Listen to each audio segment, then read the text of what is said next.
Hello, ladies and gentlemen, and welcome to another edition of the Weekly Review. My name is Mike Larkin, and joining me, as always, is my boy, Mr. Paul Morales, the dead man of RWT. How are you, Paul? I'm good, Mr. Michael Larkin. How you be, my brother? I'm good, man. It is the afternoon here in Myrtle Beach, South Carolina. I know it's early morning where you are in Cali, 11 Oh, o'clock. it's morning. It's morning because I'm still on my coffee. I'm still with my friend's cup, and I'm still drinking my coffee. So it's morning. So good morning. Good morning, man. And I see you. I mean, it has been a very interesting few days in the world of wrestling and a very few interesting days in our own lives in our respective ways. I figure we start this because he was a podcasting friend of ours. Rest in peace to David Gillum, who passed away on Friday morning. He was a dude that I work with a lot with on the Max Wrestling podcast from 2017 to 2020. We had a lot of ups and downs, but what I can say about David is not only the fact that him and I got to make peace before his passing, but just the fact that I shared a lot of moments and fun times and entertaining times with him. And I hope that he's at peace now, and just really rest in peace to him, man, because he had a lot going on in his life. But the times that we have shared, whether it be good or bad, up and down, I really do appreciate his time because he was a big part of it from 2017 to 2020. So rest in peace, my brother, and we will see you on the other side. Would you like to say some words, Paul? Yeah. I've had quite a few interactions with David. David was one of those very wrestling knowledgeable people. I can never knock them on that because, dude, when I would just talk to him specifically about wrestling, because we're wrestling we do wrestling content. So us specifically talking about wrestling and him, you know, telling me the things that he knows, dude, it's like he's like you, very much an encyclopedia in wrestling, and I love that. I love people who are like that. I can talk to him about attitude era. I could talk about early 2000s, 2010s. Dude could just lay it all out there, and I feel bad for his family. I know what they're going through by losing him. Um, and it feels like we lost a family member too because we've known him for so long. Shout out to our boy Amir, who was really best friends with him. A lot of the guys on Max, RWT, had always talked to him, worked with him, and just that in interactions and communication with everybody. He had times he was a big pain in the ass, but I got it. He showed a lot of us a lot of love. So, prayers to his family, a lot of love to I believe he's married. I believe he was married. Um, if I'm mistaken, hey man, I apologize, but I know just his family in general, prayers up to all of them. Rest in power, my brother, David Butcher. See you on the other side, man. I look at it like this, and my final words would be what I loved about him was, like you mentioned, his knowledge of wrestling, but I think what David and I always bonded on was the love of our family. He loved his missus, as he put it, Helen, his son Kian, and his daughter Jamie, which I get my heart and love goes out to them. But yeah, he was a family man. He was a very passionate human being, and he will be truly missed. And once more, rest in peace, David Gillum, and my heart, my love, much as Paul's, goes out to you and your family. God bless. And I mean, we're since we're on the topic of unfortunate passings, this passing happened in the world of professional wrestling. We lost another great, another Hall of Famer. The other half of the Wild Stones, Afa Anawai, passed away on Friday. I will say this before we actually get into the death. Dave Meltzer, you can go fuck yourself. It's a big this to you, Mr. Dave Meltzer. So why this also stirred up a lot of things, because Dave Meltzer, but not even checking with the family, was like, oh, he passed. He's gone. And then he's like, correction, he's still battling. Dave. This is why people shit on you, Dave. First of all, check your sources. Check with the family. And number two, fuck you, Dave. Fuck you. Fuck you, Dave. Fuck you, Dave. But with that getting out of the way there, Alpha Hawaii, one half of the Wild Samoans, him and Sika, one of the legendary tag teams, helped a lot of people at his training school, training the likes of Batista and so many greats. Gene Snitsky came from there. Many people that you've seen in WWE, like he cared about his kids, his students. He cared about the business. He loved what he did. Very passionate, loved the craft as a whole, and he inspired a lot of generations from tag teams, from singles wrestling, what have you. He was just another one, very knowledgeable and just loved the professional wrestling business. One of the legendary families of the business, and one of the greats in Afa Anoa'i. Rest in peace to Afa. What? Now, go ahead. I know you're a big fan of Afa as well. Yeah, it's about the same time I read about David, um, the morning of Friday. So the first thing as soon as I opened my Twitter was about Alpha passing, and I sent it to you, and then I saw Mercedes Martinez had a beautiful post about him on Instagram, um, calling him pops. He was a father figure. She went through his school too. She was a big, you know, she trained with him. A lot of the people that we talked about, Batista, Gene Snitsky, also went through his school. It's crazy to think that Sika passed away not 2 weeks ago, nearly almost 3 weeks ago. Almost a month ago, yeah. Almost a month ago. And here we are. His brother was right behind him. And, we got word Thursday that he had passed away, but that was, that was a little too quick. But his beautiful daughter, I can't remember her name right now. I had it earlier, but she posted, she goes, "No, my father's still alive. He's still battling. Just keep the prayers coming." Friday morning, of course, we get the post about him passing away. It's heartbreaking for that family, to go through that. And then, of course, we saw Jay Uso come out at Fanatics Fest yesterday and wearing the blue Ulafala. That was beautiful, man. And then Friday night on the dark match after SmackDown went off, he had said some words to the crowd, saying along the lines of, the family's heartbroken, that, they're hurting right now, but he thanked the fans, for all their prayers, all the love that they've showed them. And, that's what it's about. I know both Roman Solo, and, all the Bloodline, were out there on Friday, but at the same time, I know they're going out there with heavy hearts, but they know for a fact their uncle and their father would all be saying the exact same thing. Go out there for the fans, suit up for the fans, go give them what they need and show out, and that's what they did, and, respect to the Anoa'i family, love, prayers, to all of them. Seriously. My thing is too, like you mentioned, they were showmen, they were entertainers, and they were just master craftsmen. And like you mentioned with Jey Uso, like he got really emotional after the dark match on SmackDown. We saw the Fanatic Effects with the blue Ulafala, but I really did enjoy just that they did such a nice tribute for Alpha, much like they did with Kevin Sullivan last week. It's a shame because, like, dude, in the last month we lost both Wild Samoans and we lost Kevin Sullivan in the world of wrestling. But I think what this really does show, Dave Meltzer is still here. All right, hold on. It's amazing. I'm sorry. Okay, you can edit that one out, but I'm sorry, that was funny. No, we're gonna leave that in. We ain't editing that out because I'm gonna get the name in a minute here. Good God. So it was so amazing just to see the tributes for these legends because they had such an integral part on many wrestlers and many fans like ours. So rest in peace to the greats, that being Kevin Sullivan and the Wild Samoans. Now we will go to Dave because I mentioned "Go Fuck Yourself" at the beginning of this. And Dave Meltzer's still here. That was an interesting one. It was. I know where you were going with that because Dave is the one who's acting like people are dying when dead when they're not dead yet. The problem with Dave, and again, this is why I go at people.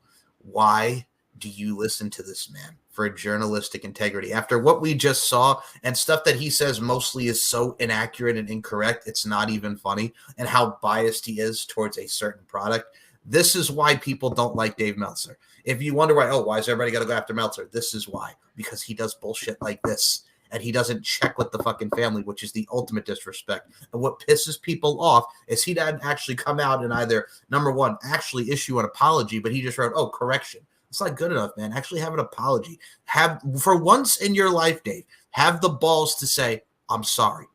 I screwed up. That's all we wanted you to say. But no, you can't even do that because, it was like, because he's Dave. He's Dave.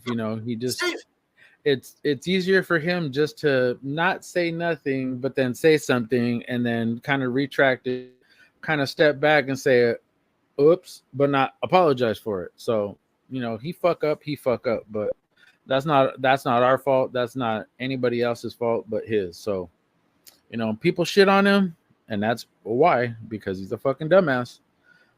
So, fucking old man Dave. What do you expect?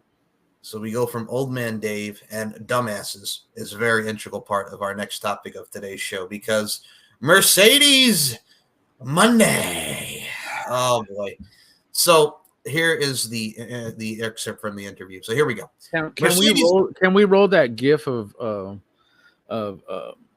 Ryan Reynolds going Yes, we can put Ryan Reynolds going. Okay. There we go. So Mercedes Monday has compared AEW All In to the WWE WrestleMania, but reveals the big difference between the events. When you're prepping for WrestleMania, you're kind of worn down by the time you get to the big day, as each day is stacked with press and events. The big difference is that the WWE is in town for a whole week during their event, when we're in the UK, when we're not in the UK yet. I'm not sure what press and events we will be doing this next week, but I'll be sure to do as much as I can to ensure this is promoted as much as possible. I'm sure I'll go without sleep for part of it, but it comes with the turf. A lot of times in WWE, by the day of WrestleMania, a lot of the boys and girls would be so tired, like I said, but by match time, the adrenaline would kick in. And to show this comment right here, from AO Adebayo, sweetheart, this is your first All In, minus being in the crowd last year. What are you talking about? And that, I say, Mercedes, yes, last year you were in the crowd. You were injured for All In. This is your first time wrestling at All In. What the fuck are you talking about? This is not even like they've been here all the time. This is their second year in Wembley. And we'll say this right now because this also ties in. Next week, they're going next week, excuse me. Next year, they're going to Texas. They're not even going back to Wembley next year. They're doing a stadium show in the States, in Texas, in Arlington, Texas, which is another big thing for them because they're doing their first stadium show here. I mean, besides Arthur Ashe, but god dang it, man, you're going to a big building in Arlington, Texas. So first, let's start with this before we get to the location change for next year's All In. Mercedes Moné, Paul, your thoughts on this comment? She already contradicted herself in what she posted. Because she said in WWE, you're there for a week, you do press, you do all these events and everything. Then she said, by the time you get to WrestleMania, everybody's tired and whatnot, blah, blah, blah. So next week, they're going to be in, England for a whole week. She said it. Those are her words. She's still going to have to do pretty much the exact same thing. She's going to be out there promoting, doing whatnot, whatever AEW wants. So why does she believe that it's going to be any different than what WWE is doing? It's not. It's going to be the exact same thing. Because if you go back to last year, and even Denise Salcedo, shout out to our girl Denise. Denise was there last year. She got there early, and she had already missed a few press days, for them. But still, she enjoyed the time that she was there. She did a bunch of pressers for herself, for Fightful. So that everybody is out there doing these pressers. So what's the difference? There is no difference. You're still going to continue to keep doing them. If this is their WrestleMania, their version of WrestleMania, hey, kudos to them. But what mind boggles me is in 2 weeks, we have All Out. Yep. Unlike last year that we ended up a week later with All Out. Now they spread it. Now they put a week in between it. It doesn't make any sense for them to have one event on top of another event, literally a week or two apart. So how are we supposed to look at this? how are we supposed to look at All In as being their quote unquote WrestleMania if 2 weeks later you ended up having another event, It, another big event here in the States? Tony books how he books and how he books and how he books and how he, arranges the venues in these shows. It's mind-boggling to me too, because again, she's in a whole new company and she thinks this is going to equate to WrestleMania, or there's no difference here. It's like you mentioned, it's the exact same thing. Whatever you do in wrestling company with media, it's the exact same thing, no matter where you are. And with her, I think it's just because she's getting all this do re mi, that money, and everything, and she feels like she's this integral part of AEW. And I will say this, and again, I have no ill will towards Mercedes Moné. I have no disrespect against her. But here's the thing: she is not worth that money. If you've seen the ratings, if you've seen what we've seen, she's not worth the money that Tony is paying her. Tony thinks that this is the greatest signing ever, and her work thus far has been subpar to piss poor, and we'll get into more Mercedes in a second. But on the other side of the coin, the other half of this topic, what were your thoughts on now AEW All In is going to Arlington, Texas next year, a stadium show. I keep saying next week, my apologies. Next year. Well, I'm like, we're really having the stadium show next year? All right. All right. You know what I'm saying? I gotta get to Texas right now. I gotta go get my tickets. So what are your thoughts on the venue change? I got it. I'm just messing with you. All good. Anyways, no, so okay, so what this tells me is, so if you remember correctly, a couple months ago, or about a month or so ago, a month and a half, Triple H and Nick Khan were actually in England speaking with the mayor of England. So what I'm getting is SummerSlam next year is going to be in England. Now, they didn't say anything about where next year's SummerSlam was going to be. 2 years in 2026, it's going to be in Minneapolis. So we knew that location. So specifically, this tells us as fans, they may not only be getting a SummerSlam, they may actually be getting a WrestleMania for WrestleMania 20 in 2026. Of course, next year it's in Vegas. Guess who's going to be there? This guy. And it's strange that it's cool that they're going to do this. Hey, I want to see what they do. Now you've specifically talked about Arthur Ashe Stadium. If you've been there and you've ever seen the outside of it, yes, it's a big tennis facility. Mm-hmm. Arthur Ashe Stadium specifically is Arthur Ashe Court. I almost said ass. Anyways, wait, I almost said ass again. Wait, I did. I said it twice. Anyways, that's a big ass. Anyways, it's the court part of it is no bigger than. It's a little bit smaller than what a basketball court, hockey rink would be. So having an event there is, especially with all the equipment that they put there, all the where the staging is at, it's not a big venue. That's what I'm trying to get at, is that it's not a big, huge venue. It's about the size of I think it's about 10,000 people that could be there. And then when you add all the other stuff, 12,000 people. But then when you add all the staging and everything else like that, you're shrinking it down to maybe about 9.5, 10, including the floor. That it's and not counting the ring, the entranceway, what's around the ring. I'm still trying to stay within about between 9 to 10,000 is where you're about at. And I mean, when you look at Wembley, Wembley is freaking huge. I've seen Wembley. Oh yeah, well the thing too is huge. I think their attendance this year is not 80,000 like it was last year. It's probably going to be like 40 or 50, but that's still like to fill that stadium. That's a big number.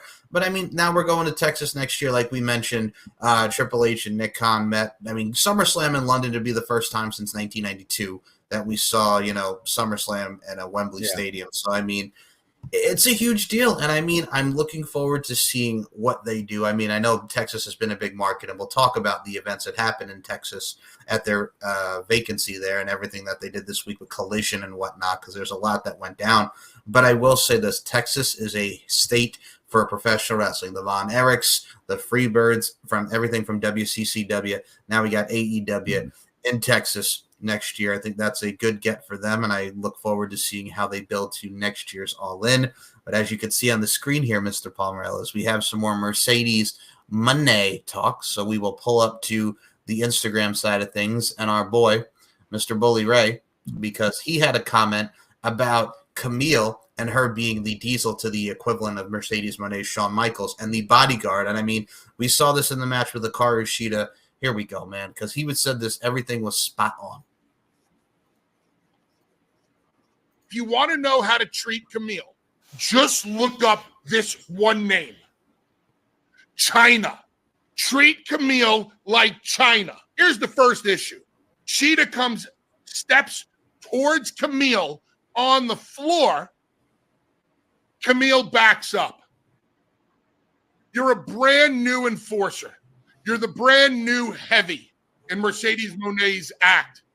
You should not be backing up from anybody. You're a badass bodyguard. Nobody at this juncture, and I mean nobody, should be backing Camille up. Camille should only be backing up when the time is absolutely right for the absolute right talent, and it's not Hikaru Shida. If you want to know how... Alrighty, so everything he just said there was spot on. I watched that match, and you see big-ass Camille being the bodyguard, being the tall, statuesque woman that she is. Hikaru Shida gets the kendo stick, and Camille's like automatically like backing up, and it pisses me off because, and again, no disrespect to Hikaru Shida, but the size differential, Hikaru Shida, and here was my issue with the booking of this. Hikaru Shida lost to Britt Baker. So we're getting this match anyway so she can go to, Wembley to get the title shot to face Britt Baker and beat her finally, or beat her again, whatever. It made no doggone sense, but we did it anyway.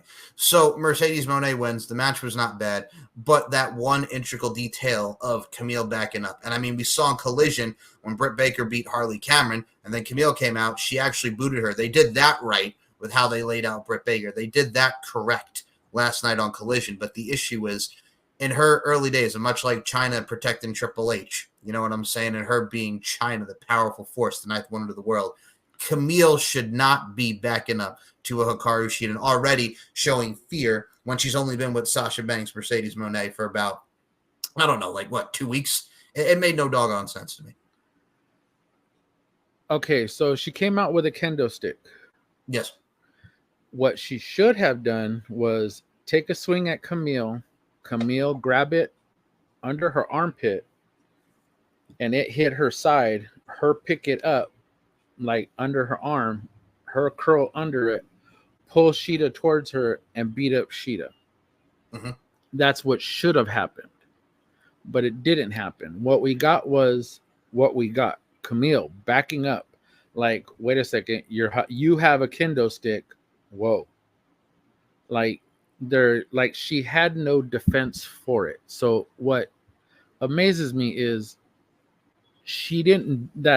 everything Bully said was spot on. She shouldn't have backed down. She should have been that strong force like China. And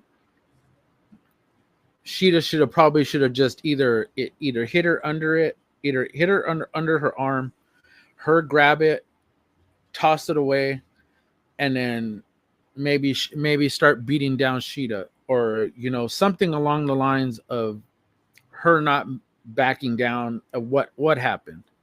So it makes a lot of sense what Bully said, and it's spot on perfectly. But in order for us to take Camille as being the same enforcer she was for Nick Aldis, when she was with Nick Aldis, she was a badass in NWA. You go back and you watch all that. She didn't take no shit from nobody. How is it with Mercedes all of a sudden now she's whoa, except for last night on Collision, to where she looked like she was a badass. It's Tony's just like inconsistent booking of, Hikaru Shida's been here since day one.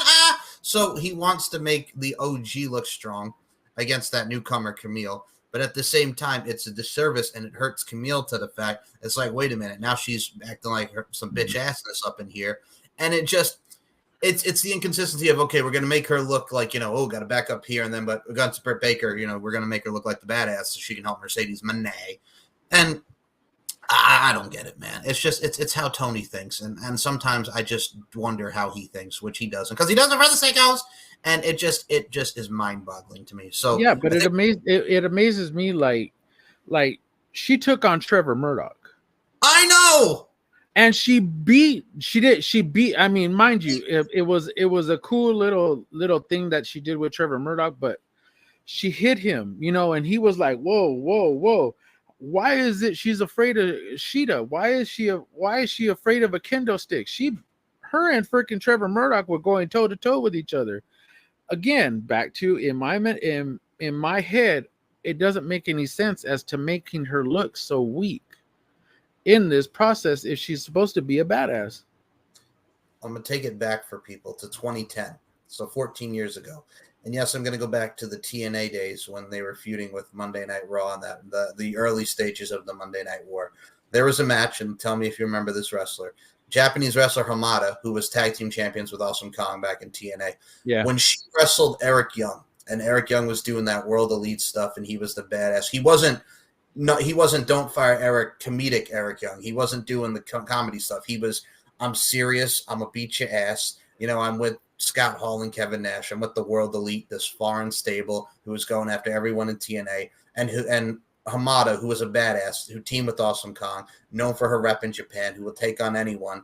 And they booked her as that badass that she is.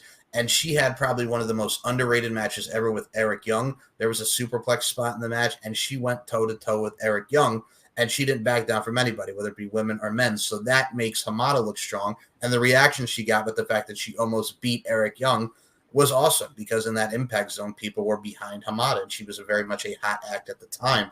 So how that was booked compared to how Camille is booked, like you mentioned, Trevor Murdoch and going toe-to-toe with him and NWA, to what we saw here, was absolutely a 180 and ridiculousness at its finest. And I will say, speaking of ridiculousness, we will go not only to another promotion, but it will also tie back to AEW. We're going to go to AAA now because, man, a lot of people were complaining about three integral parts of last night's AAA, Triple Mania, baby. We'll start with this one. Matt Riddle beat Laredo Kid and Commander to become the new AAA Cruiserweight Champion, which I'm going to ask you a question here, Paul Morales. Matt Riddle a cruiserweight? Yeah, isn't he like a hell of a lot heavier than what a cruiserweight would be? Yes. Than what a cruiserweight would be? I mean, I know he has to be 240. It's got to be like 240. I mean, former tag champ in WWE and United States champ, NXT tag champ. But the problem is, it's like he's not a cruiserweight. I don't know why that decision was made, but hey, I mean, congrats. He's won a championship now in AAA and AAA, but I thought it was very questionable that he beats two legit like cruiserweights, two luchadors, and Laredo Kid and Commander. I thought that was a little weird. I thought the match was good, but I thought the outcome was a little, it was questionable, if you know what I'm saying. Yeah, it made me laugh. I get it.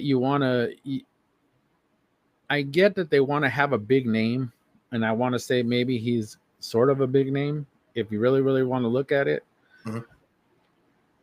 And then it's just crazy that they brought him in, to wrestle, and granted, he's still a name. He may not be like the headliner of like a WrestleMania or a big guy in a company, but he's gonna put people in the seats when people see his name. Oh yeah, I want to come and see him wrestle. Again, not taking anything away from Matt Riddle as far as what he does in the ring, because he's really, really talented. So him being there, just like I said, it was just kind of weird, but hey, if that's what makes him work, hey, cool, fine, dandy. So what was not so dandy, and Paul Morales and I laughed about this before we came on air, folks. Oh, my Lord. First of all, much love to Raj Desi, the former Jinder Mahal. But baby, oh baby, him and Satnam Singh are the new AAA World Tag Team Champions. They defeated Negro Casas, and I apologize if I mentioned that, if I mispronounce that. It's Negro Casas and Psycho Clown and Dr. Wagner Jr. and Galeno Del Mal. And if I said that correctly, did I say you that got right? it. You got it. All right, I'll give it to you. All right, and Galeno Del Mal. And a 3-way match to become the brand new AAA World Tag Team Champions. Jeff Jarrett interfered, and we'll get more into a lot of this as we go into the main event. But my God, Satnam Singh and Jinder Mahal are the AAA World Tag Team Champions. Your thoughts? It took me by surprise. I knew that he was going to be there. I knew that he was going to be part of it. I didn't know Satnam Singh was going to be there. You know, I didn't know that was going to be his partner. I just heard that he was going to be at Triple Mania. That's all I knew.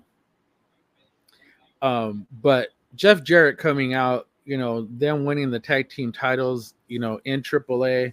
Hey, kudos to them. You know, he's out there winning titles. If you haven't really paid attention to former Jinder Mahal, you know, if you ain't paid attention to what he's been doing, he's actually been running around the Indies pretty much winning titles.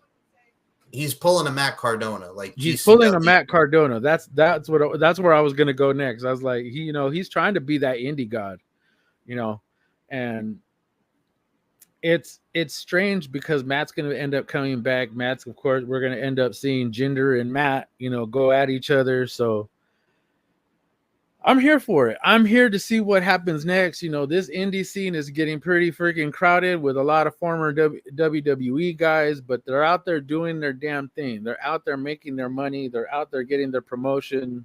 They're promoting themselves and putting in work, man. I mean, a lot of them are making them paychecks, you know, week after week, appearance after appearance, and winning titles, man. Winning titles. That's all it's about. Pretty soon they're going to be called the Belt Gods. Speaking of more championships, so Nick Nemeth and Alberto El Patron. These guys have been feuding since 2013 as the infamous cash-in. Dolph Ziggler beat Alberto to become the world's heavyweight champion. Then Dolph suffers a concussion. They do the double turn. Alberto beats Dolph back for that championship. They have history. So I saw this last night on social media, as we all did. The AAA Mega Champion Nick Nemeth came out with JBL, John Bradshaw Layfield, the cowboy hat and all. Watch from the crowd. They have the match. El Patron hits the low blow and wins the title 1, 2, 3. And he's aligned with Conan, and he was the quote-unquote who has been causing havoc backstage in AAA. So Alberto El Patron is the new AAA Mega Champion. Your thoughts on this? Or did I say that incorrectly? It wasn't for the title, was it? I think it was just non-title. Was it non-title? I believe it was for the title. It wasn't. No, it was. I believe it was a non-title match. That's what I meant to say. My apologies. Thank you. So they have the rematch because I was thinking it was for the title. My apologies. So they do the rematch. The low blow happens. Conan and him are aligned. I got my signals crossed there. So Alberto El Patron nonetheless wins. I saw the low blow on social media and him winning. What were your thoughts on this? Because I was shocked to see JBL. I was just shocked to see this whole outcome. What were your thoughts on the main event? It's just crazy, dude. Like I get it, but it was just a horrible ending. I believe it was for the title. That's what it's saying on their because he's holding the title. So yeah, okay, then it was for the title. So yes, I just sent it to you. So he's holding the title, and of course they show a picture with him and Conan, with holding the title. So it's just crazy, dude. Like that was just a horrible ending, you know, to the show. To me it made no sense, you know, to do it that way, but I guess everybody has their turns and whatnot. So I didn't like it, I didn't care for it, but hey, if it works for you, it works for you. Hey. Shout out to our girl Denise, because she's actually down there in fucking Mexico watching it. So shout out to Denise once more. But yeah, it's you know what it is? El Patron, this is probably going to be where he's only going to get booked. And the reason why I mention it like that, we've seen him do indie shows here in the States. rinky-dink indies, but this is where he's mostly going to be, is AAA. I equate it to Tessa Blanchard because Tessa Blanchard ain't going to a big promotion. She'll stay with CMLL. But I will say this, another thing that happened as far as title changes go, before we get into more stuff on today's program. Last night on Collision, the big talk out of the show was Dustin Rhodes and Sammy Guevara defeated the Undisputed Kingdom's Mike Bennett and Matt Taven for the Ring of Honor World Tag Team Championship. As we know, Dustin Rhodes and the Von Erichs are the six-man World Tag Team Champions. Now Dustin is one half of the ROH Tag Champs with Sammy Guevara. So your thoughts on Sammy Guevara and Dustin Rhodes, Sammy Guevara's first Ring of Honor tag title. Sammy Guevara, who I can only assume that the reason why he's not on AEW Dynamite and the AEW programming is because of Mercedes Moné and what happened there. I'm assuming, I'm not saying that's the reason. I'm making an assumption. But you weren't the only one that actually said that. I believe it was Julian Weeks that actually said the same thing. That's probably why he's not on there. And I just sent you a post too. There's something about Julian, but that we'll get to that in a second. It's crazy that he's over there. It's cool that Dustin is all of a sudden winning all these titles. It's great for him, to see him. Of course, he's a six-man tag team champion. He just won that not even 2 weeks ago, if that. Now he's a tag team champion in ROH. So shout out to Dustin, man. I mean, I don't know if this is just no offense, and this is not taking anything away from Dustin, because Dustin is a really, really talented wrestler. Yes, he's 55 years old. He's still out there running his thing, and I don't know if this is like his last year of like doing stuff before he retires, or if he still wants to continue to keep going. But what's crazy is that Tony is actually doing this. I don't know if this is just, hey, I'm going to keep you here because I want to keep you here, or if this is like one final run, pretty much like he did with Sting, to let him out as a champion, because of course he believes in him as a champion. But you believe in him as a champion, then pretty soon we're going to see Dustin Rhodes as a pure champion. We're going to see Dustin Rhodes as, the world champion. TNT champion. The TNT, no, I don't know. I mean the world champion in ROH. Not on there, not on AEW. But I mean specifically about ROH. But because if he's gonna be a face, the face that runs the place, no offense, AJ Styles, but if he's gonna be the face of ROH, you already got six man, you already got tag team. All you need is pure.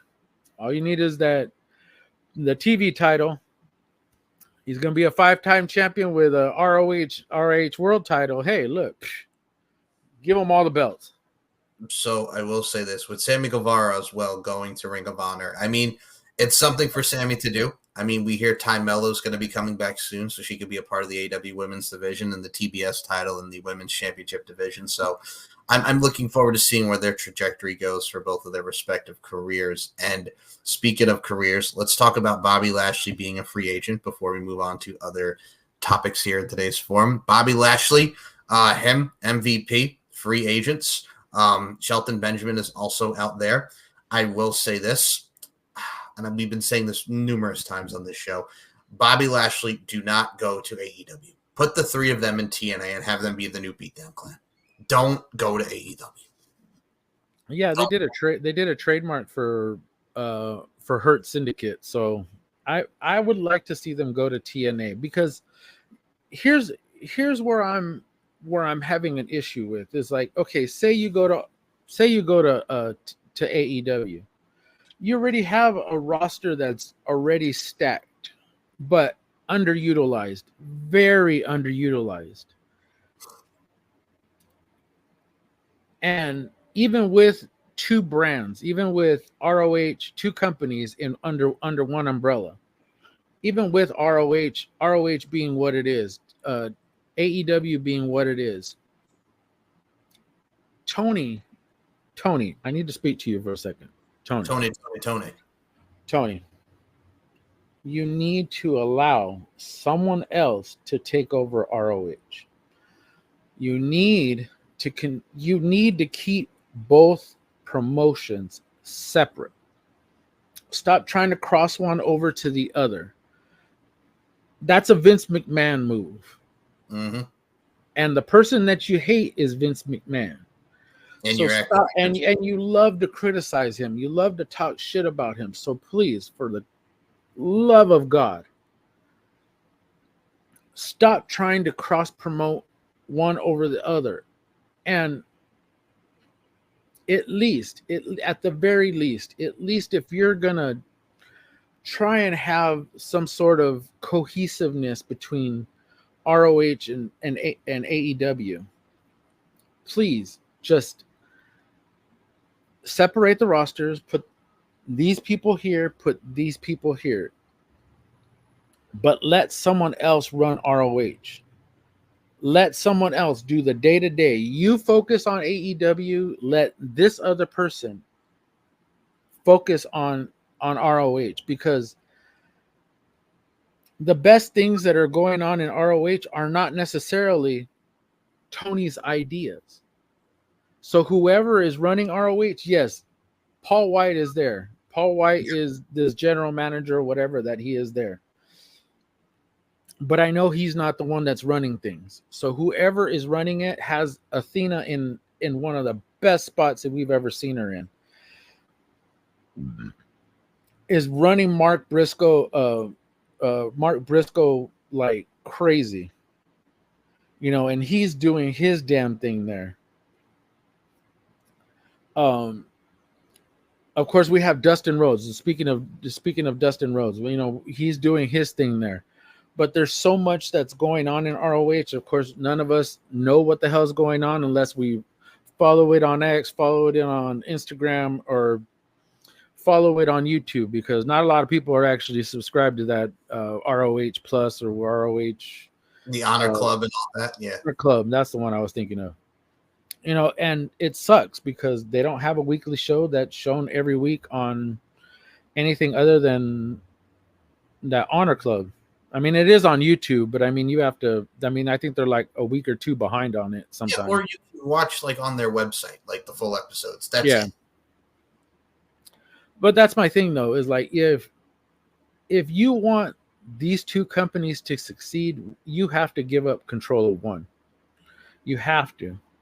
You're not Vince McMahon, and Vince McMahon had such a shitty product between trying to run 4 different brands. Now, mind you, Triple H actually ran NXT, but when he had ECW, he ran that shit into the ground when he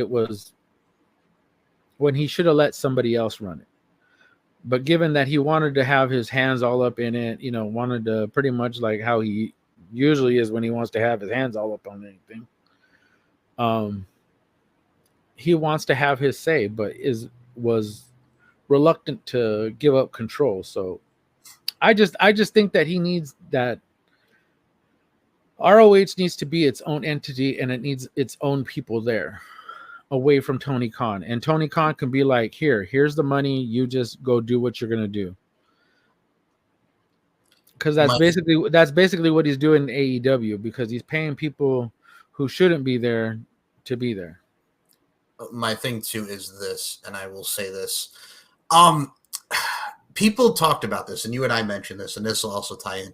Like, people want to see, you know, what the ideas that Shane McMahon can do. Let's also have we seen the 2022 Royal Rumble when he was one of the final guys in there going against Bad Bunny and Brock Lesnar, and how that debacle happened?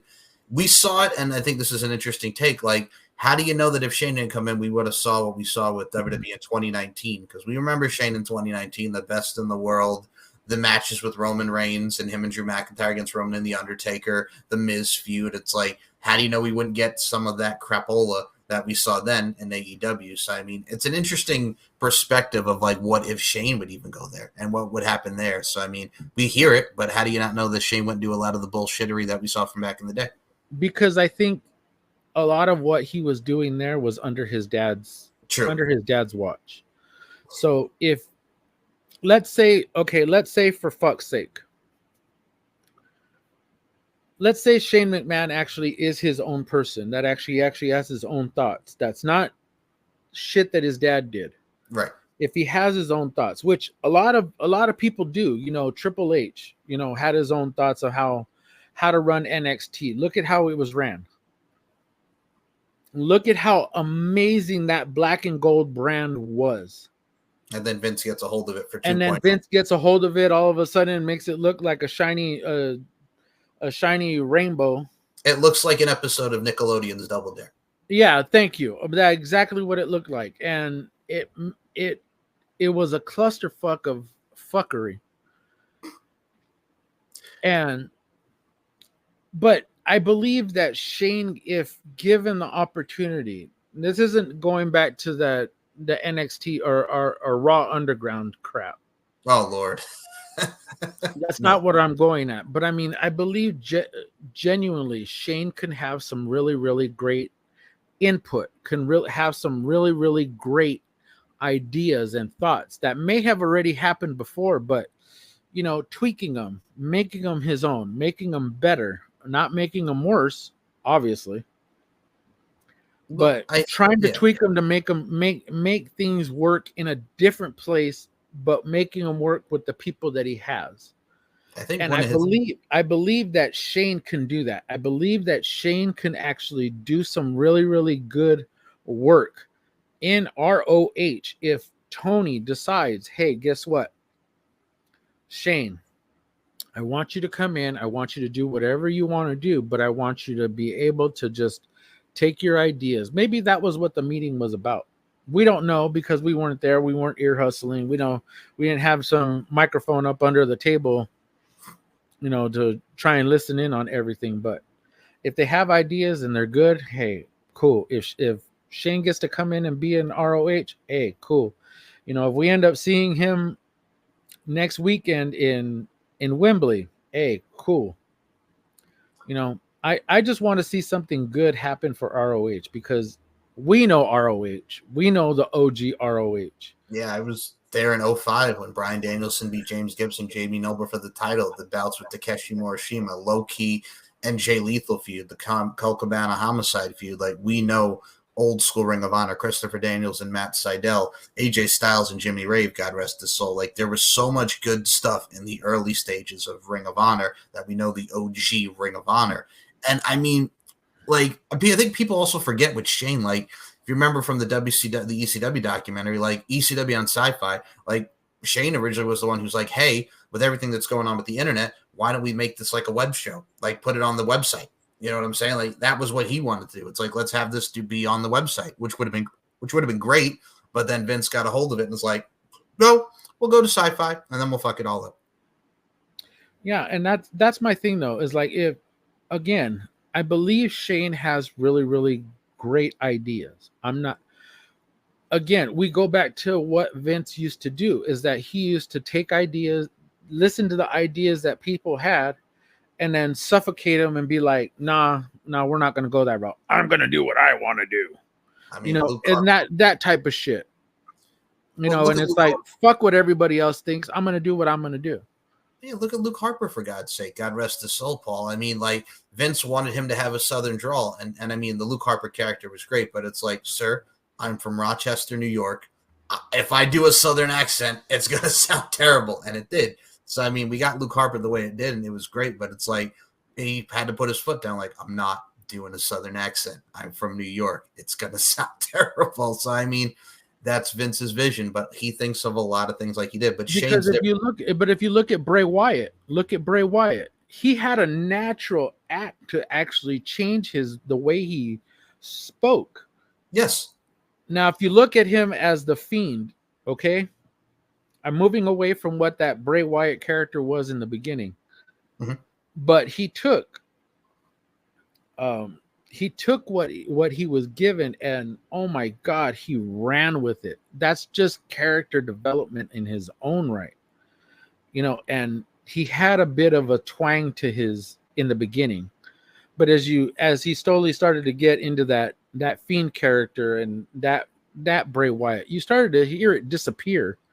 So it's like, it was great that he took that character and ran with it as that Southern guy, and it worked for him. It worked fabulous for him, of course. Well, to go on to your point, and I'm glad you brought up the twang, Look at the twang from like when he was shooting with Braun Strowman and he lost. The Firefly Funhouse version of the character lost, right? And then you get to him going back to being like, you know, the Swamp Bray, the cult leader Bray, and you just see him go, "Oh, fun. It's just getting started." And then the twang comes back. Like that stuff right there, the little addition to the character. But it's going to be very interesting to see what Shane, if he were to do Ring of Honor and have the booking ideas, and if Tony would actually listen and let other people take over stuff, but he don't.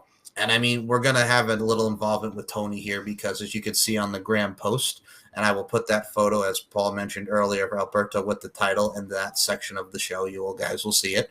But we're going to go to MJF now because he said some very interesting things in an interview talking about the Britt Baker incident and whatnot with his girlfriend, Alicia Atout. So here we go. Hey, tell me if this passes the smell test, okay. Asshole? I barge into a woman's locker room.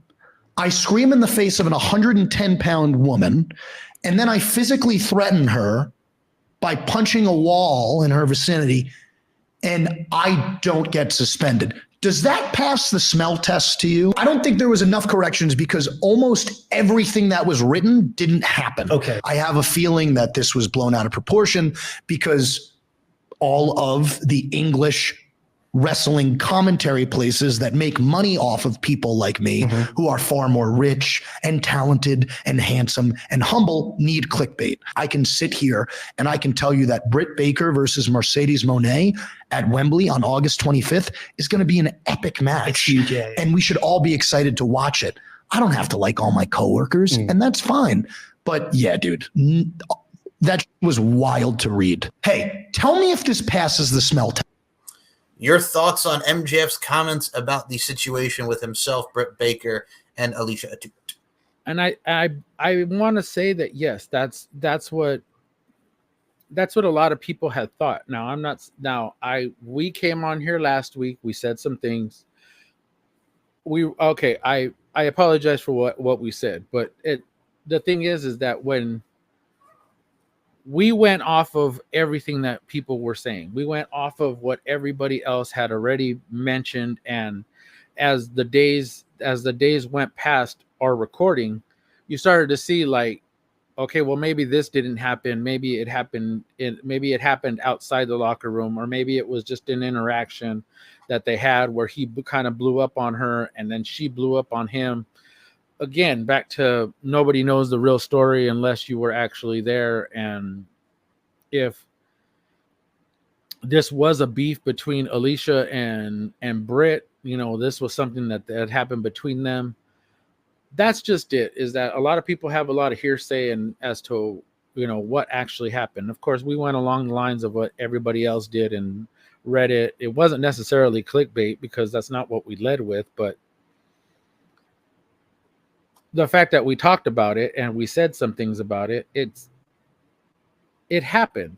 So to to say that it didn't happen, not accurately, but I mean, not saying that you didn't come to your girlfriend's defense, you know, not saying that you didn't say nothing to her, tells me that you said something to her. It may not have been exactly to the T of what everything had said, but you said something that, mind you didn't have to tell her anything. You could have said, Alicia, as much as I love you, this is your beef and you need to handle it with her. You know, if she said something about me, okay, fine. You know, I'll come at you and, you know, I'll say something to you. But if that ain't got nothing to do with me and that happened, something that happened like 3, 4, 5, 6, 7 years ago, whatever time limit it was, that's between you and her. That ain't got nothing to do with me. That was before we were together. So that's your beef. But unless she says something about me, I ain't got nothing to do with me. I think that was eloquently said by you, Mr. Paul Morales. So, I mean, we see a lot of that. And I can also see him coming to the defense of Alicia. But yeah, I think also, and I'll say this to go off what you said, I think there might have been some underlying stuff between Miss Atout and Britt Baker from years past. But I mean, that's their beef, and hopefully they can squash that beef in due time. And speaking of beef, I'm going to go to this right here. before we come back to more videos on the gram here, sir. I'd like to pull this one up, if I may, as we go to Julian Weeks, and I'll get another one over here. This was CM Punk at the Fanatics. It was on the past AEW drama. This was CM Punk talking about the AEW drama and what his thoughts were in an interview that we saw recently. I know he did some stuff with Fanatics, but yeah, this was a very interesting excerpt that I figured I'd play for everybody and yourself, Mr. Palmarella. So here we go. That I've watched you over the years. I don't understand the question. I'm sorry. Sorry, buddy. So I guess the question I'm trying to say is, since you've been gone, the stopover at AEW, let's just say, didn't end the way I guess a lot of people expected it to end. And when you came here, I feel like a lot of people expected those same things to carry you over here. Oh, yeah, but that's all bullshit. None of that stuff is reality. He's a cancer. And listen, not everybody gets nice to me, but I treat you accordingly. If you're a piece of shit and you act that way to me, I will treat you that way. If you're nice, you're smiling, you want to have a good time, let's have a good time. I'm all hugs. But no, and it's not like I'm two different people. There's just certain people, the ones that spread those lies, the ones that say those things about me, is because they can't control me. They can't control the things I do and I say, and they absolutely hate that. So they try to control the way other people feel or see me. And it's bullshit. You're going to have to make your own judgment. You're going to have to draw your own conclusion.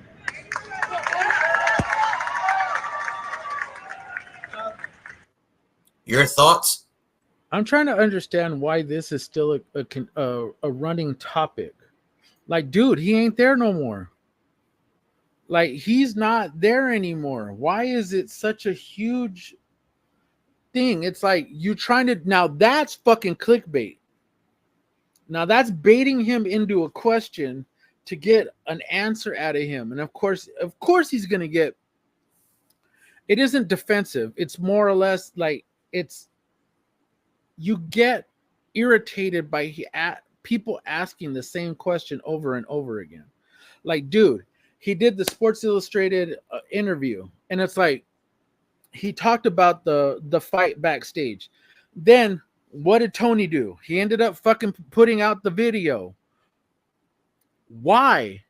If you already knew what happened, if you're trying to make Jack Perry, you didn't need the video of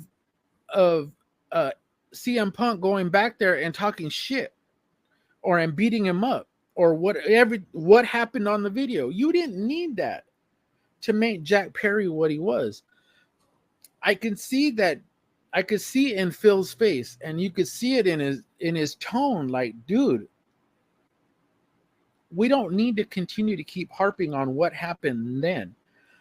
You know, that's over a year ago. It happened. It's done. It's over with. I'm on to this new chapter in my life. Am I in a better place than I was before? Of course I was. Am I in a better position than I was there? Of course I am. Am I in an epic feud with somebody that I've only been in the ring with once? Yeah. Once. In 8 months. It's the hottest thing. It's the hottest story of the year. And it's the fucking hottest story, aside from next to the Bloodline story.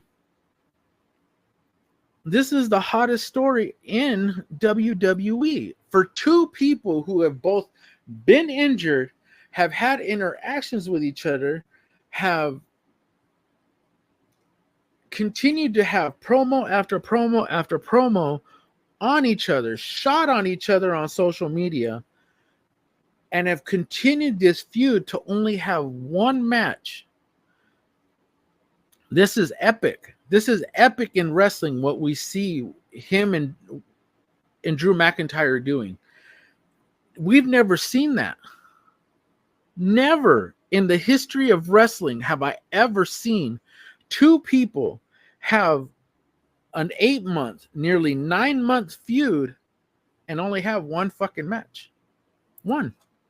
my thing too is I hate the people that are like, so the two biggest feuds in the WWE right now are over a bracelet and a necklace. And I'm like, bruh, the significance of the Ulafala and Roman's father and uncle giving that. I know I'm the same thing. The significance of them giving that to him and being the, this goes more. And all right, we'll play the video now since we're talking about this. All right, we'll just play the video now. Here's the Ulafala. I will make a case to you at this point in time in WWE right now. The Ulafala is as powerful as anything else in WWE. That includes the Undisputed Championship. It's the hottest item right now. It's the hottest story. It's the hottest item. There was only one other item that superseded titles. Only one. You know what that is? What's that? The urn. Urn. Yeah. When Taker had the urn, people wanted to take the urn because the urn had power. Taker fought for that urn. Who, when we first saw the Ulafala, who was putting it around his neck? Alpha and Seeker. Yeah. Why would you not want something that two icons, father and uncle, put around your neck and made you the tribal chief? I will make a case to you at this point in time. That is exactly what I'm basing it off of. The Ulafala, the significance of it, like Mark said, the urn with the Undertaker, because everybody who stole the urn and wanted that power over the Undertaker. And I mean, this goes to what Daniel. God, I'm sorry. I say it's when he said that. So before I had sent it to you, I watched it twice, but the first time I watched it, I was like, it made sense. Then as I started to watch, then I watched it around again. I can see like in Mark's face, like it gave me chills talking about his dad, his uncle, proclaiming him the tribal chief.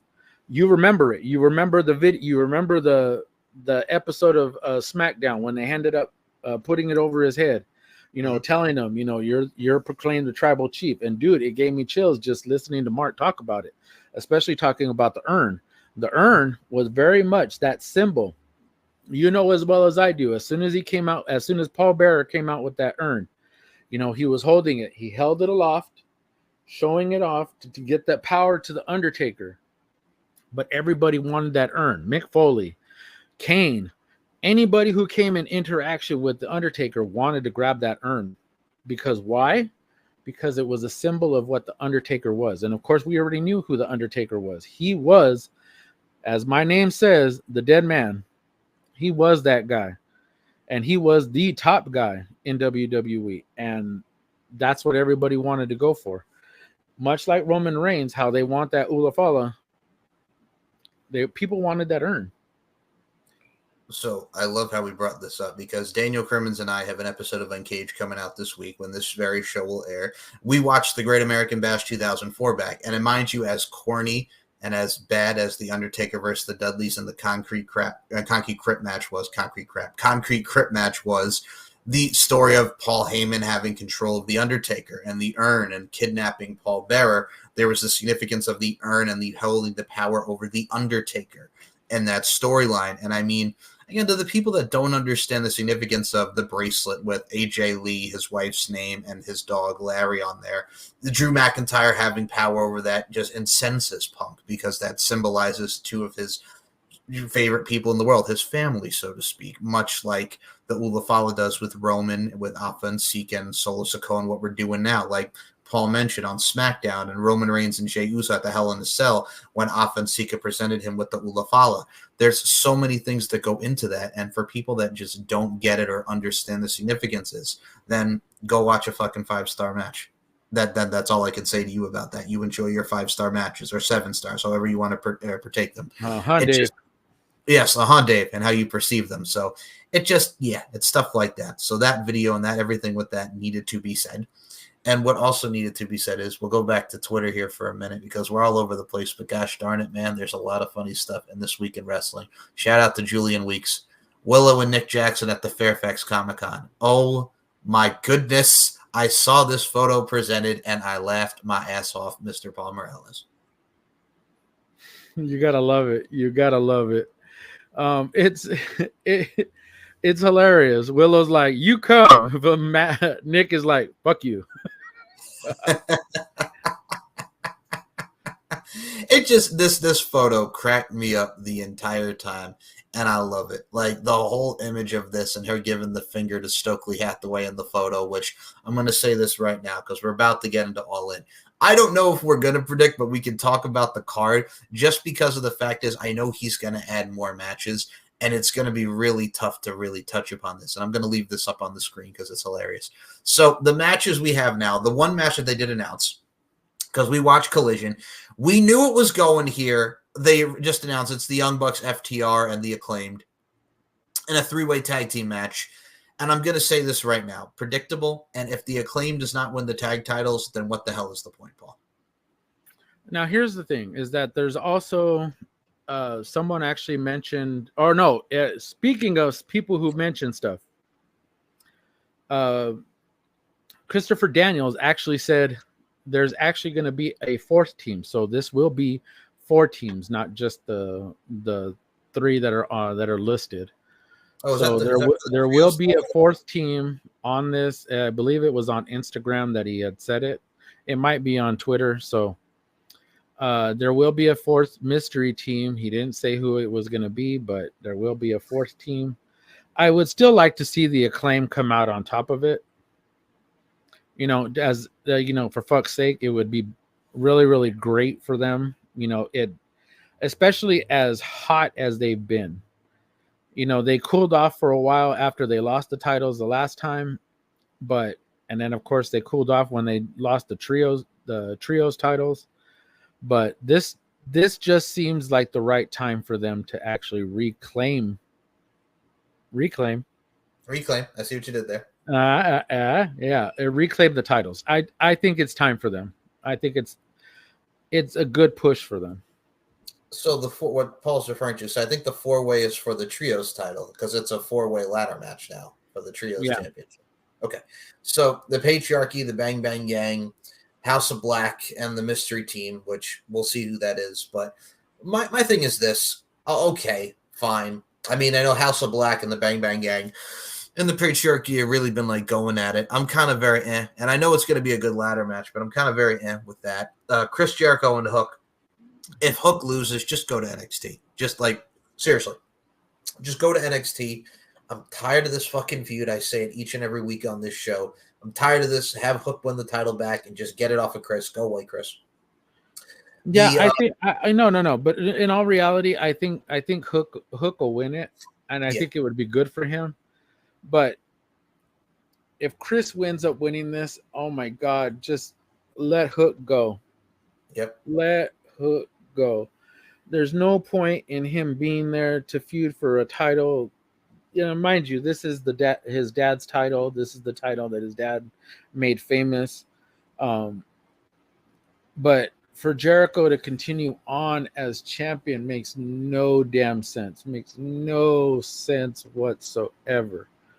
This learning tree bullshit is crap. I mean, I did like it for a little while. Don't get me wrong. I did like it for a little while, but right now it's dead in the water. So I will He's not elevating any of those guys whatsoever. None whatsoever. It would be different if he was elevating them to like the TNT title, or if they were in, the international title, or if they were in the international title or the continental title or whatever the hell the name of that damn title is now, or it just, to me, it makes no sense.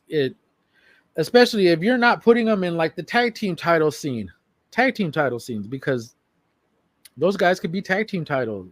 There's a bunch of them. There's Big Bill, who could be another tag team champion again, but was the tag champ before he lost. Was the tag champ at one point in time, and it, like I said, if I have to say that it's oddly strange how he's been in 3 different factions in the 5 years that he's been in AEW, and he has yet to elevate any of those guys. Any of them. I think Any of them. my issue is people will argue Orange Cassidy, but I'm like, Orange Cassidy is in the same damn place that he was 4 years ago. It's the same stuff with Orange Cassidy, and he's in the Casino Gauntlet match for a future AEW World Title. I know they're going to have more participants at it. I'm sure we're going to see some prizes like Ricochet be in that match. I'm going to say this: Mercedes Moné and Britt Baker, Jack Perry, Darby Allin, MJF and Will Ospreay, Tony Storm and Mariah May, Chris Statlander and Stokely Hathaway against Willow Nightingale and Tomohiro Ishii.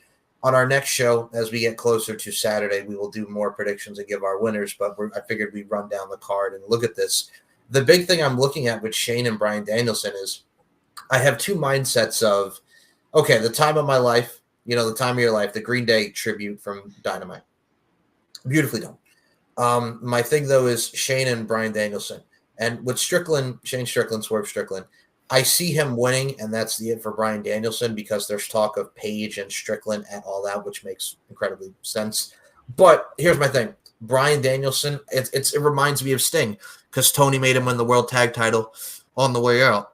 There's a part of me that sees Bryan Danielson winning that title, and then they do a vacated thing, and then they do Swerve and Adam Page being the two to go for the vacant title. So there's a part of me that thinks Swerve is winning. But there's a part of me that also see Tony because how much he loves Bryan Danielson, having him win the world title on the way out. What do you think?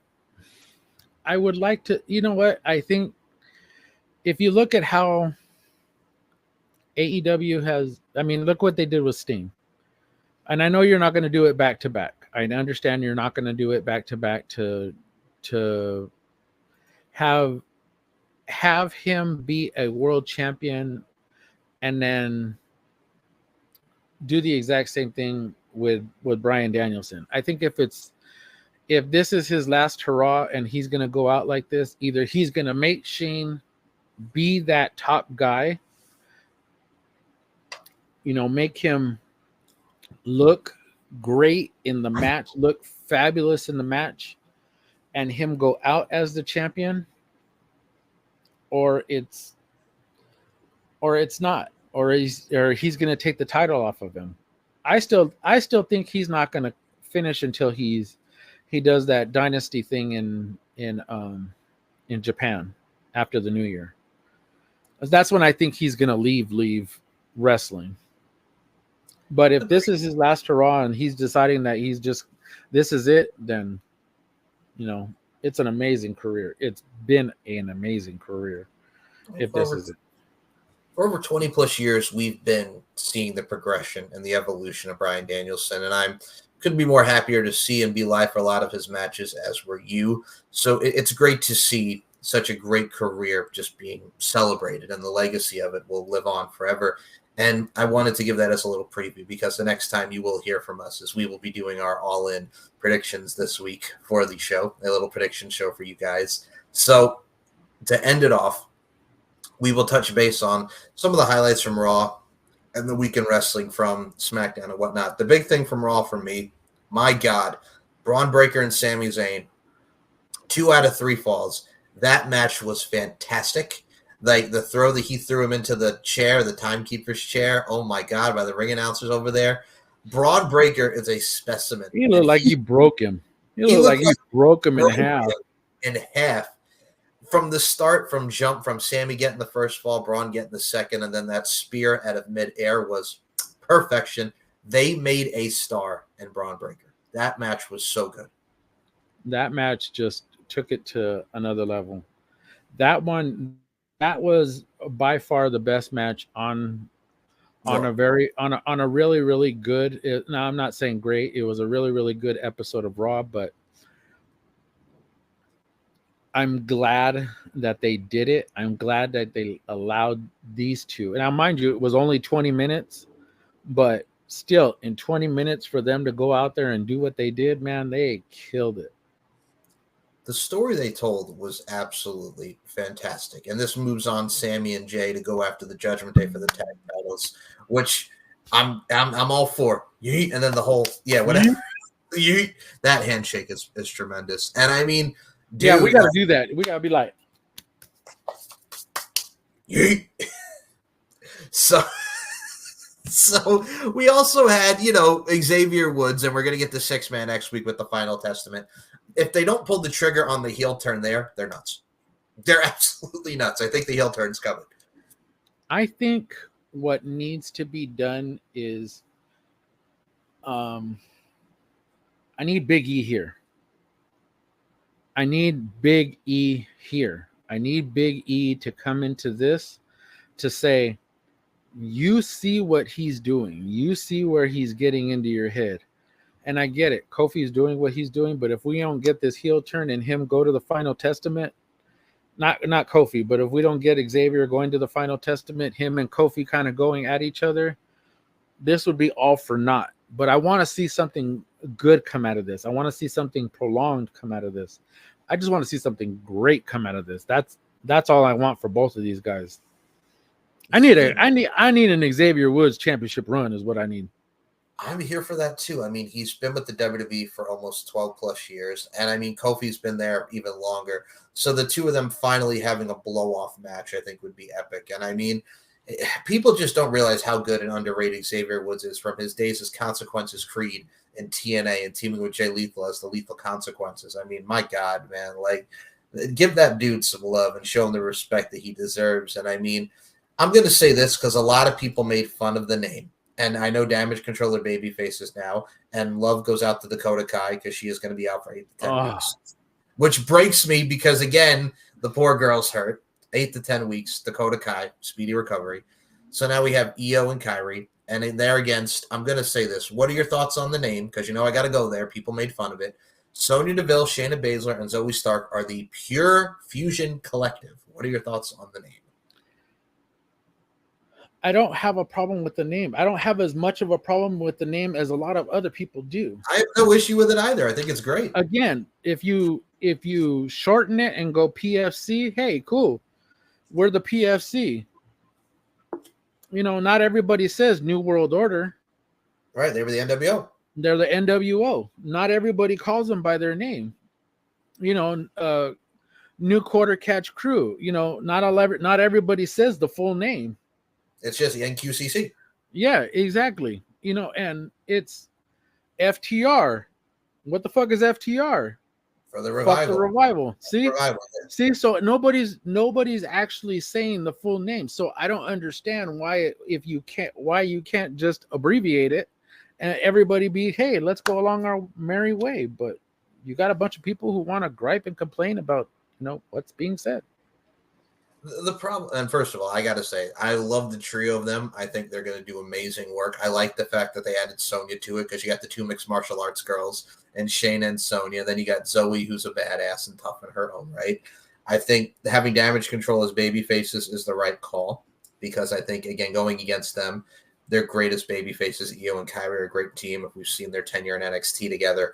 Again, this edition of Raw, and I got to put them over, another big highlight, poor R-Truth. Bronson Reed absolutely annihilated poor R-Truth. If you want to get heel heat, go against one of the most beloved baby faces and characters on that show in R-Truth and just 6 tsunamis like he did to Seth. And then Adam Pearce suspending him. Oh, man. What they've made Bronson Reed these last 2 weeks. They made him a top guy. They've made him. They've elevated him to the moon. And this is what you have to do, man. You have to be able to take talent. And mind you, Triple H already knew he was going to be a guy. And something Bobby Lashley had said on, even after he's left, even before he left, Triple H has his own guys.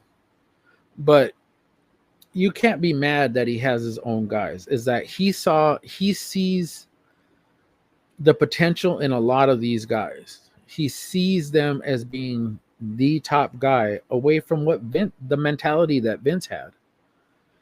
So we have to believe in, what's going on. We have to believe that at the end of the day, Paul knows what the hell he's doing. Paul Levesque believed in a lot of the guys that he had in NXT when he had them. After the releases, bringing them back, he believed in them. Same thing that he had actually said about my girl. Oh, we're gonna get to your girl very soon. Oh, Here. we're gonna get to my girl pretty soon. Oh But my lord! she look good in white. Oh, yeah. But no, but he believed in everybody. He believed in a lot of the people that Triple H had released. And a lot of the people that went over to AEW, he believed in. Those were his guys. And believe me, if they were out on the indie scene and weren't in AEW, he'd have them back. Agreed. I mean, Bronson Reed made a name for himself. He was Jonah in TNA, and he faced Okada in New Japan and actually beat Okada. And then they brought him back, and but that was a really, really great match. That was a great match. He's so good, and people don't realize how good Bronson Reed actually is. And I mean, when Seth comes back, that feud is going to be great, as it is going to be a stopgap before we get to him and Punk. And speaking of Punk, the other highlight from Raw before we move on to the other shows, like Randy Orton and Gunther had this amazing face-to-face. Randy RKO's him. Drew McIntyre comes out because he wants the title. But CM Punk's like, no, sir. I'm going to come out and beat your ass. And they had another great brawl. Like, again, the two top stories of Punk and McIntyre. We're going to do strap match, which is so apropos because the last time we saw Punk in a strap match was against, God rest his soul, the late great Umaga from 2009, which Punk was victorious in. I like that we're going to have a strap match now. I think that's a great way to really go into more within their feud. Yeah, the welts that Phil. Oh, hold on. I love calling him this name because of fucking Danhausen. I love calling him Pepsi Phil. So I'm gonna start referring to fucking Punk as Pepsi Phil now because I love fucking Danhausen. Danhausen is such a hilarious character. Go watch his interview with Denise because that was hilarious. Yes, he comes in and his favorite tacos are fucking Del Taco. Well, don't ask me why. And bro, you need to branch out. So, but anyways, yes, go ahead. Del Taco aside, I like that you mentioned that. I was as soon as you said that, because I know you like the back of my hand, and I love you to death, my friend. As soon as he said Del Taco, I'm like, I know Paul's going to say something about the Del Taco. I know he's going to say something about the Del Taco. He said Del Taco because it's around the corner from his house. That's why he said Del Taco. Jesus, man. And also the Pepsi Phil comment was hilarious because him and Punk are boys. So yes. I love that interaction. I'm looking forward to Punk and Drew and more with Randy Orton and Gunther. With NXT, the one thing that really stuck out to me, besides the fact that Charlie Dempsey has now reclaimed the Heritage Cup, with first of all, Ren Sinclair, with what they're doing with her, just smacking them and just being like this motivator and now starting to learn the error of their ways and also just learning their tricks and trades, so to speak. I'm loving Ren Sinclair's development. Charlie Dempsey with the Heritage Cup again. They are setting up Oba fucking Femi again. For him and Tony D is going to be really good, but my God, him and Otis this week was so good.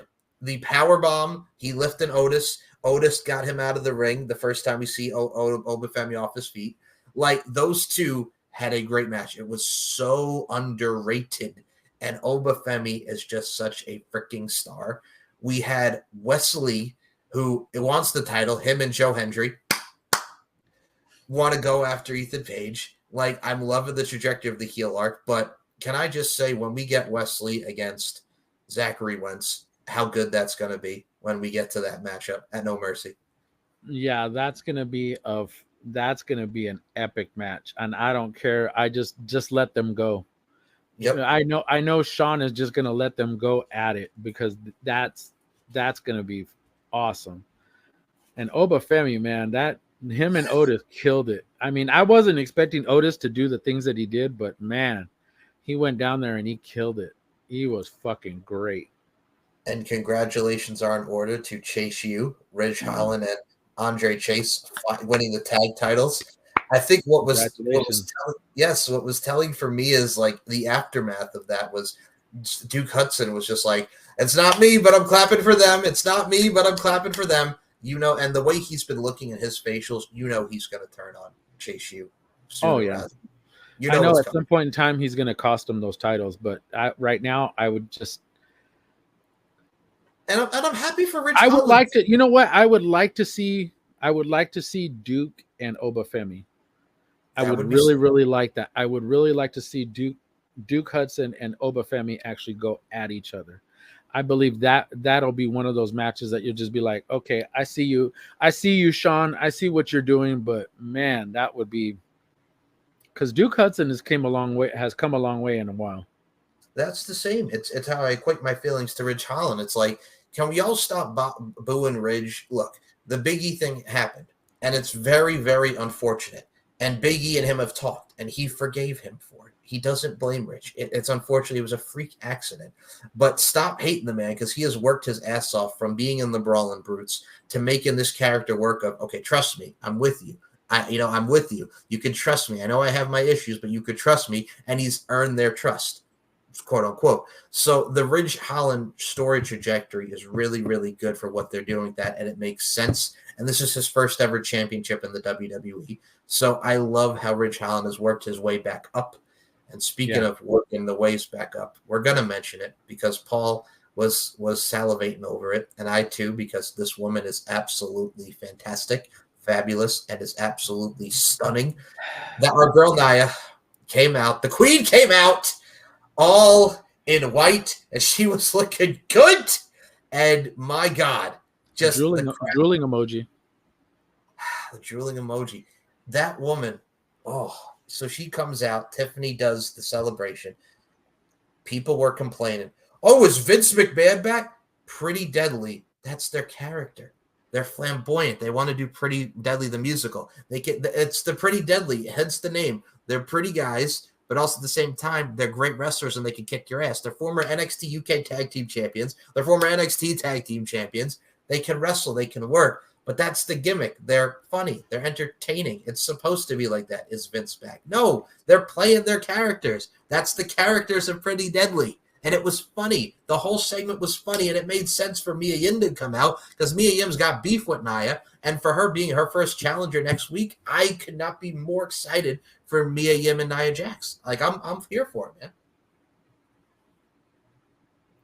Go ahead, say it. I am all here for all of it. And I just like to see my girl doing my girl things, and my girl just looking like, like a big buttery biscuit that I just want to, I just want to pour some gravy on, you know what I'm saying?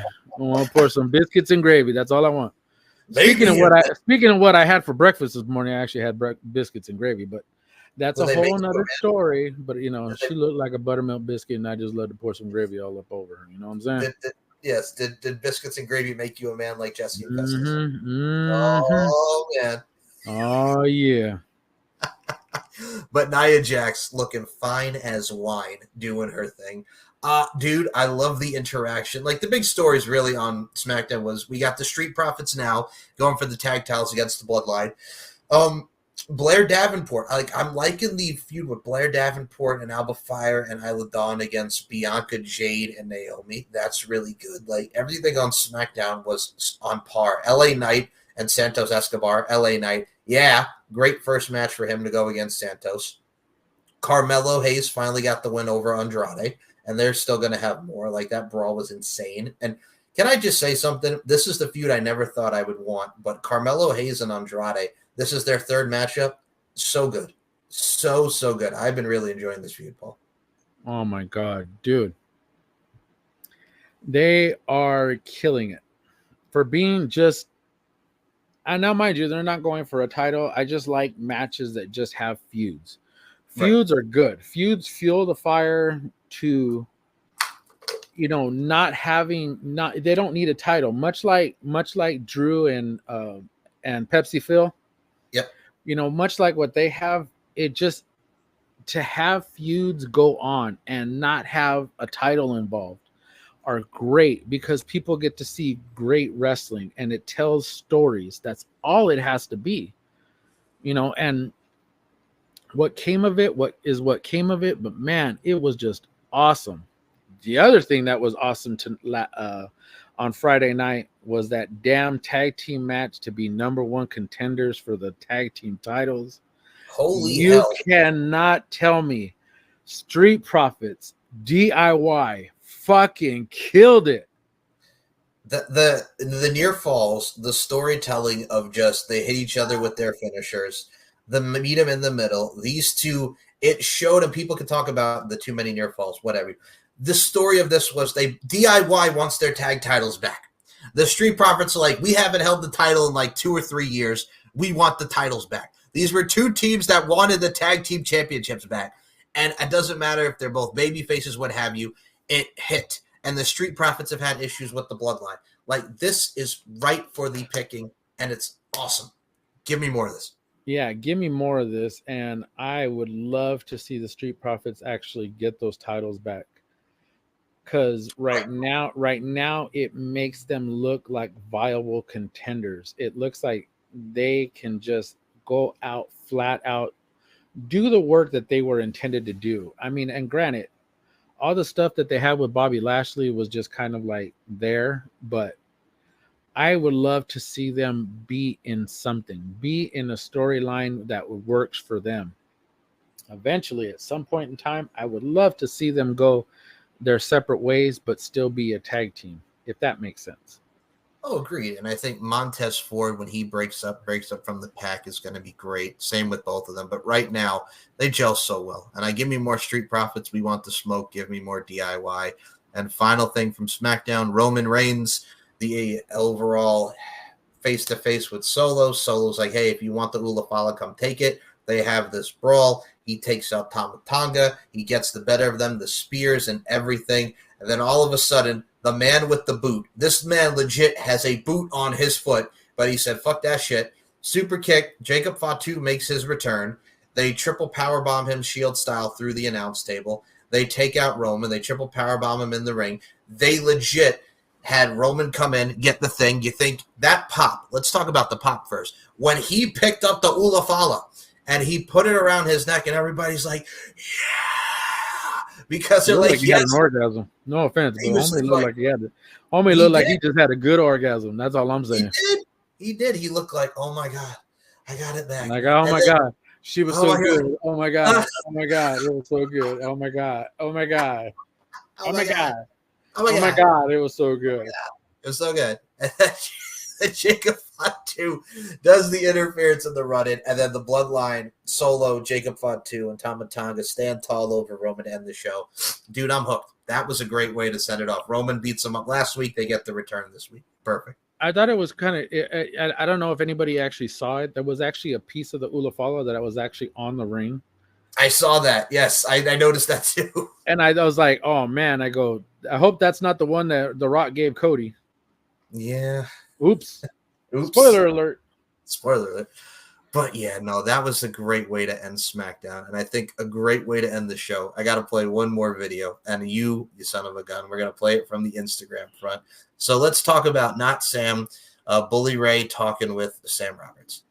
What do you think, by the way, of the partnership that has been built as an alumni yourself between NXT and TNA? I love it. I love the existing relationship. I think they're doing a great job. I was very critical of the working relationship of TNA and AEW because I don't think TNA got anything out of that. It didn't work. It didn't get them more eyes. I want to see it stay the way it is. I don't want to see WWE swallow up TNA. I don't want to see the WWE own TNA. I want TNA to stay its own entity. TNA was a special place at one time. It was a really good wrestling company. If TNA could get on a channel that had better penetration, I think there'd be more TNA fans out there. But I love what I'm seeing with Jordan Grace. I love what I'm seeing with Joe Hendry, the Rascals, and I hope the relationship continues. What do you think? He said that incredibly perfectly. That is exactly it. Let them be their own identity. Have WWE work with them, help them elevate them and grow. But the same thing, like you've said many a times, they got to get off Access TV. Yeah, they have to get off Access TV. And if this relationship helps them renegotiate or negotiate a new deal, perfect spot. And I have to say this, the perfect spot for TNA to land on is the CW. Like much as because NXT. the CW, okay, like NXT, because the CW They can work a Saturday show.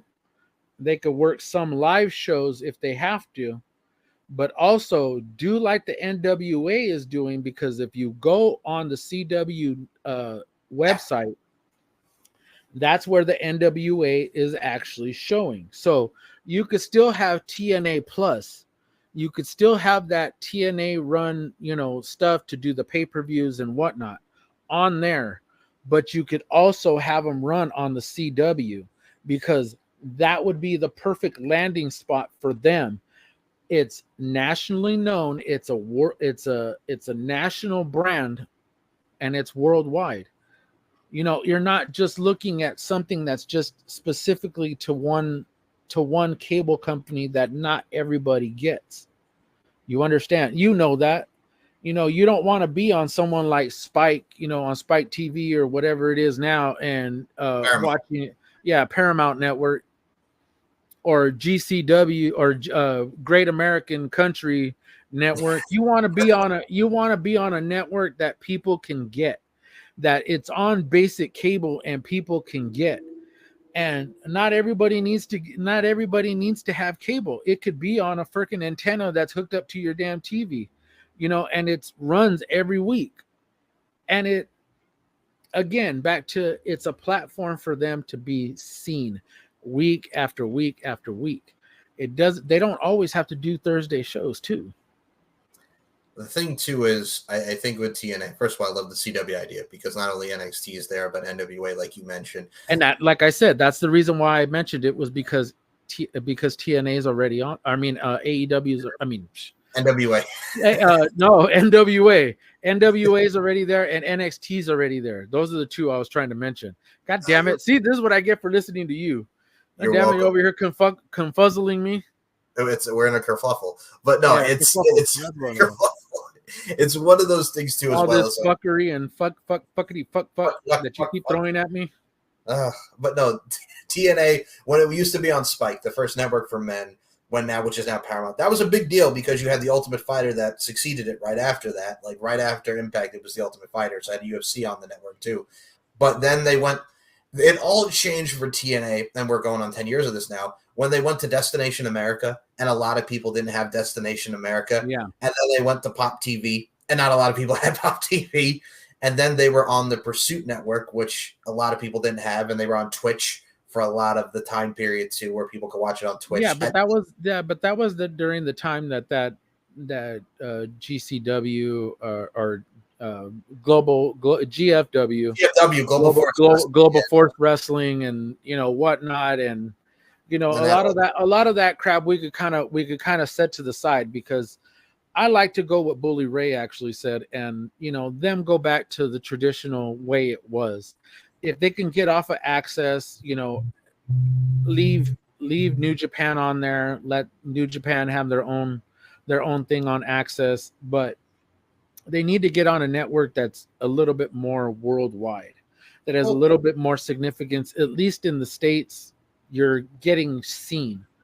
And if people want to see, want to watch you guys, your show, or whatever day of the week you guys do it, or show it or whatever, at least it'll be on their website. People can access it through an app.